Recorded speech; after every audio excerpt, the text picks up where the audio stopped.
महाराष्ट्रात नक्की काय चाललंय हा प्रश्न आता सगळ्यांनाच पडलाय. कारण आधी भोंदू बाबा अशोक खरात याचे काही धक्कादायक व्हिडिओ व्हायरल झाले.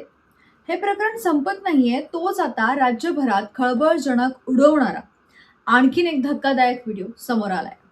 या व्हिडिओनंतर महाराष्ट्रातील राजकारणात मोठा भूकंप झालाय. एक मंत्री आपल्या शासकीय निवासस्थानी एका तृतीय पंथासोबत बेडवर दिसतोय. व्हायरल व्हिडिओ नंतर थेट या मंत्र्याच्या राजीनाम्याची मागणीच करण्यात आलेली आहे. आणि हा मंत्री दुसरा तिसरा कोणी नसून राष्ट्रवादी काँग्रेस पक्ष अजित पवार गटाचे राज्याचे अन्न आणि औषध प्रशासन मंत्री नरहरी झिरवाळ हे आहेत. सोशल मीडियावरती हा व्हिडिओ व्हायरल होत असून या कथित व्हिडिओची न्यूज आणि बरंच काही पुष्टी करत नाही. व्हिडिओमध्ये नेमकं काय दिसतंय? एकतर नरहरी झिरवाळ हे स्पष्ट दिसत आहेत. झिरवाळ यांच्यासोबत तृतीयपंथी ज्याचं नाव पवन यादव आहे तो दिसतोय. यासोबतच व्हिडिओमध्ये दारूच्या काही बाटल्या देखील दिसत आहेत. हा व्हिडिओ व्हायरल झाल्यानंतर नरहरी झिरवाळ यांचा फोन स्विच ऑफ असल्याचं सांगितलं जात आहे.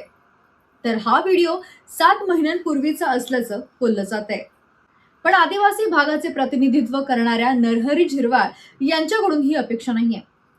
एक जबाबदार लोकप्रतिनिधी ज्याच्यावरती जनतेचा विश्वास आणि करदात्यांच्या पैशांची जबाबदारी आहे, त्याच्याकडून अशा प्रकारचे अश्लील आणि अनैतिक वर्तन होणं अत्यंत संतापजनक आहे. हा प्रकार केवळ व्यक्तिगत मर्यादांचा भंग नाही, तर सार्वजनिक जीवनातील नैतिकतेलाच काळिमा फासणार आहे. जनतेच्या विश्वासावर निवडून आलेल्या मंत्र्याने किमान नैतिकतेची चौकट तरी पाळावी, ही साधी अपेक्षा असते. पण हा व्हिडिओ पाहता त्या अपेक्षांचा पूर्णपणे भंग झाल्याचं स्पष्ट होत आहे. तृतीयपंथी पवन यादव याचा भाऊ रवी यादव यानं मोठा गौप्यस्फोट केलाय. त्यानं थेटपणे सांगितलंय की व्हायरल होणाऱ्या व्हिडिओमध्ये मंत्री नरहरी झिरवाळ दिसत आहे आणि माझा भाऊ पवन यादव हा आहे. हा व्हिडिओ माझा भाऊ पवन यादव यानंच रेकॉर्ड करायला लावलाय. तृतीयपंथी पवन यादव याच्यासोबत नरहरी झिरवाळ याने अनेकदा अनैतिक संबंध ठेवल्याचा दावाही रवी यादव याने केलाय. पवन याला सरकारच्या तृतीयपंथी बोर्डात मोठे पद हवे असल्यानं त्याचा आणि झिरवाळ यांचा संबंध असल्याचं रवी यादवनं सांगितलं. याच दरम्यान रवी यादव यांनी नरहरी झिरवाळ यांच्यावरती अजून काही गंभीर आरोप केले. यापूर्वी झिरवाळ यांच्या कार्यालयातील लिपिकाला 35,000 रुपयांची लाच घेताना लाचलुचपत प्रतिबंधक विभागानं रंगेहात पकडलं होतं.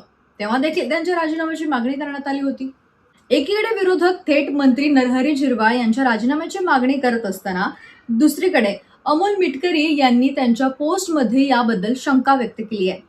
भोंदू बाबाबरोबर काही लोकांचं जे धार्मिक कनेक्शन उघड होतं ते समोर येत आहे असे लक्षात येताच 6 ते 7 महिन्यांपूर्वी काढून ठेवलेला झिरवाळ साहेबांचा व्हिडिओ आता अचानक कसा बाहेर आलाय असा सवाल त्यांनी यावेळी उपस्थित केला. अशा मंत्र्यांचं नेमकं करायचं तरी काय? तुम्हाला काय वाटतं? आम्हाला कमेंट बॉक्समध्ये नक्की कळवा.